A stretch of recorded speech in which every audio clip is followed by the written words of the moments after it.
everyone, welcome to BrickVault. My name is Jack, and today we are building our LEGO Cities train tracks. This is the largest track that my brother and I have ever attempted to build in LEGO, and it's going to go through some modifications in the future, but the goal by the end of today is to be able to get our train to go all the way around without it falling off the tracks. Now you might think putting some tracks down on some plates is relatively simple, which it is, but we're adding an extra step, which is custom building a ballast to go underneath the tracks. A ballast in real life is usually referred to as a gravel or heavy stone foundation for a road or for some train tracks. We just thought the tracks looked a lot better when they were built up like this, so that's going to be the majority of the building today. In the future, we are going to build a couple of ramps so they match up well with the roads on the city streets. Right now, they kind of cut the road off a bit, and towards that center opening, I think we've got future plans for making a tunnel. Anyways, I'd like to talk to you guys about the construction of the ballast, because that is the real custom building of today. But first, we have to build the tracks, and by we, I mean my brother.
So I think it's safe to say we got the train moving, the tracks are all connected, and everything seems to be working pretty well. Now it's time to check out the actual build of the ballast, and I can't do that first without saying whose design this ballast is actually based on. The original design inspiration we gleaned from Cale Leiphart, and these are some images of his digital rendering for the ballast track. When you jump back to our ballast track here, the core of the design remains the same, though we might not have quite as many little details added on just yet. But here you can actually remove the track pieces, and on them are a lot of 1x1 and 1x4 black tiles. That is, of course, to make the cross ties of the track kind of pop out a bit more. And when you look here, this is the actual real build up for the ballast. Not only does this custom building, of course, show the gravel ballast that would build up underneath the track, but you can see we've got a lot more of these black tile pieces, which basically serves to make it look like the track has twice as many cross ties, which is just a more realistic look for the track. It's all stuck on pretty easily. We've got some 2x4 bricks in the center, and the majority of the ballast is made up by dark bluish gray 2x8 plate pieces. You might be able to see a couple other 2x2s or even 2x1 plates underneath for a little bit more support, but yeah, the straight line tracks for the ballast are relatively simple. Let's move on to the curve where it gets a bit more complicated. Maybe complicated isn't quite the right word to describe these tracks. I would say delicate is probably better. The reason for this is that the ballast builds on the sides of these curved track pieces are mostly attached just by one stud each. Let me show you first by taking off the track from the base. It's a little bit delicate. A lot of these little pieces sort of fall off in the process. And when you can see the track separated on its own, you'll notice that yet again there are twice as many cross ties, just like the straight pieces, of course. And you'll see how that works once I flip it upside down here. The outer edge has 2x4 plates that are attached at a single stud and also help to build up some of those cross ties. The inside buildup for the cross tie is interesting. We've got this curved piece, and it doesn't focus too well, but the black tile is at a very slight curve running into the side of the stud, so the cross ties match up the curve for the track pieces on the top. Those pieces fit into the track pretty well, but the inner curve is very delicate. We've got alternating 2x2 plates and then those 1x2 modified ones. Never a big fan of so many pieces resting just on one stud, but let's take a look at the base itself, and it's built to be friendly to all these delicate pieces on the bottom. All the tile pieces there are so that they don't knock any of the delicate pieces pieces off, and they of course serve to build up yet another level for the ballast. The green plate pieces will also serve as a bit of building to show some nature, grass, other extra detailing to build up around the track to make it look a little nicer. Alright, let's get this curved bit back in place and the train back on track, and maybe now's the time to answer a couple of questions that I know some of you probably have.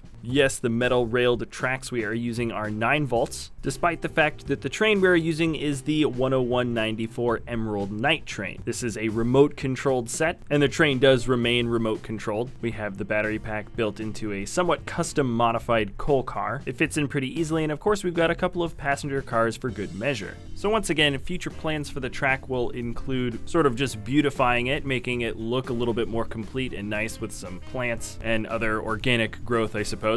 Plus, we're going to build up the ramp so cars can drive through the city. A bigger project will definitely be making some sort of tunnel. The final design for that has not yet been fleshed out, and there definitely has to be some sort of build for a station, pickups, drop-offs, and that is all probably going to be in the works for updates in the future.